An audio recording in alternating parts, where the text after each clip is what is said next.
లోక్సభ ఎన్నికలు మే 13న జరగనుండగా 18 ఏళ్లు నిండినవారు ఏప్రిల్ 15 వరకు ఓటు కోసం దరఖాస్తు చేసుకోవచ్చని ఈసీ వెల్లడించింది.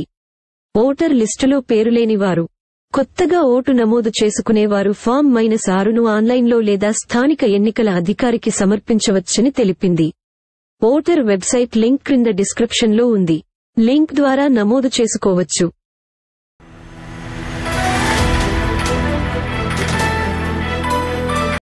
రేపటి నుంచి 2 తెలుగు రాష్ట్రాల్లో భారీ వర్షాలు కురుస్తాయని ఐఎండీ తెలిపింది.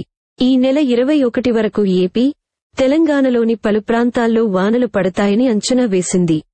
ఉరుములు, మెరుపులతో కూడిన వర్షాలు పడే అవకాశం ఉందని పేర్కొంది. మరోవైపు పగటిపూట ఉష్ణోగ్రతలు పెరుగుతాయని తెలిపింది.